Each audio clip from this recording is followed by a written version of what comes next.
My name is Yuanling Yuan. I'm a Canadian and I am playing for Team Connecticut on the US Chess League this year. I'm a current student at Yale University, freshman actually, and I've been having a great time.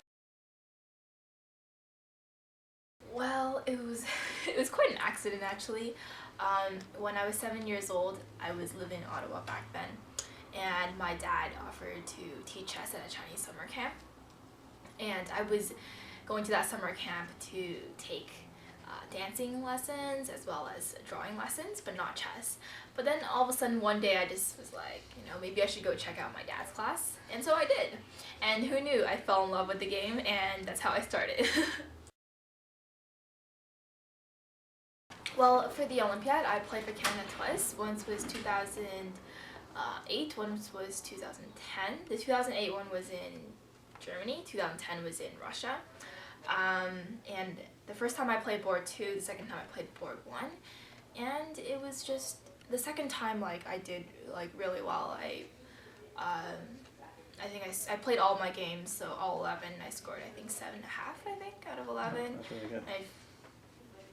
At one point, I remember I beat Huska, the leading female player of England, and we were really excited about that.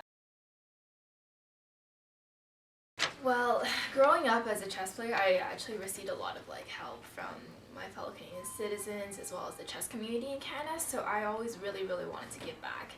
And there was always times where sometimes going off to Greece for the WICC, I would get some anonymous checks from people just supporting me, and that was really heartwarming. So at the end of grade 9 year, I decided that I wanted to do something, and the perfect opportunity came when I reached an epiphany, and it was suddenly one day, it was like, we could do libraries with chess, and it's perfect because libraries are environments where you're supposed to be quiet, and it's this environment where it's surrounded by knowledge, and it's just a perfect place to play chess.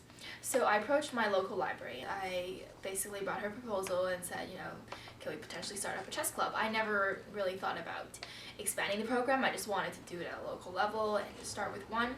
And I was just one person. So how did you get it to? How did it become this big thing? Well, initially the librarian was very skeptical because I was 15 at that time, and I was this tall. Right. So she looked at me up and down, and she's like, "You're a kid yourself. Can you really do this?" So I had some trouble convincing her, but I was very persistent, and I'm quite a stubborn person, so I had a lot of determination. So I went to her practically every day for the 2 months, from April and May, and talked to her about it. And so at the end, she was like, "Okay, fine. We're gonna dump all the legal things and the fact that you're underage and you can't take responsibility. We're gonna forget all of that. I'm gonna pretend that I didn't notice all these things, and we're gonna give it a shot for 2 months." So we had a session run in the month of June to August, and it was 2 months trial period. She said if it went great, we'll continue. If not, goodbye. So basically, so I guess it went great. Yeah, that's how it went. It not only went great, it went phenomenal because that program yielded more participants than any other program the library has ever seen in that little branch, because it's like a little neighborhood branch, so it usually does not bring in that many people. So the library was very happy about that, and so because of the success of the first model, I could foresee it being replicated to other locations across Canada. So basically I gathered a team of people, and we started opening in different locations one by one, and slowly we grew from 1 to 5 to 10 to now I think 31 is now. I've lost track now. Yeah, well, you're not doing it anymore, so it must have been hard to leave it behind. I am not, exactly. I am not doing it anymore. We have a very formal structured executive kind of like a management system, and we have the executive board people, and it's through elections. So the past year, knowing that I was coming to the United States for university, I really can't run the program here. So I didn't run for re-election for president. Someone else taking over now. So, but it's going great. I've been following on Facebook, on their website, and they're expanding to a lot more locations. I really like Taekwondo, so I'm doing that. I'm also involved in the student government at Yale, so the freshman class council.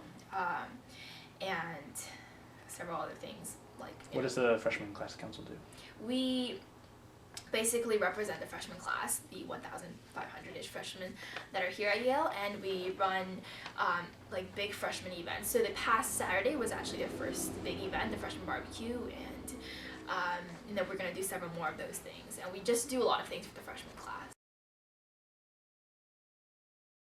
My first 2 months, well, it's been, let's just say that it's been amazing so far, aside from the assignments and the essays and the midterms and the endless midterms, let's just say. It's That's not usually how it even is. a midterm, it's like an ongoing, testing session. But Do you have a major or a field that you're thinking about already, or? I'm currently undeclared, but I'm considering perhaps a double major in econ and poli-sci, perhaps something along those lines. We have this one called EPNE, which stands for Economics, Politics, and Ethics.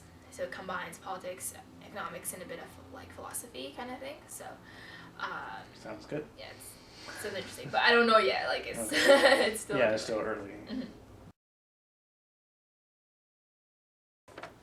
Actually, yeah, I think that playing chess here, I think it's just that there's a much bigger community of people playing chess here, and the tournaments are much bigger, and and that the excitement of street chess at Harvard Square, at Washington Square, it gives me this vibe of really great excitement. And playing chess here is just I just feel like it's this place where compared to Canada, that is not Europe, but compared to Canada, I feel like it's much more exciting. And I do look forward to playing a lot more local tournaments here whenever I'm on break. Yeah. In Toronto, we have 2 big chess clubs. One of them, it's not they rent it every week, so it's a community center, and we go there to play chess once a week. It's the one I go to, the Scarborough Chess Club. There's another one downtown that was recently opened called the Annex Chess Club, and they the housing and stuff is owned by them, but it's not as nice as this for sure. This is gorgeous. This is a mansion, really. Never been to a chess club this nice, honestly.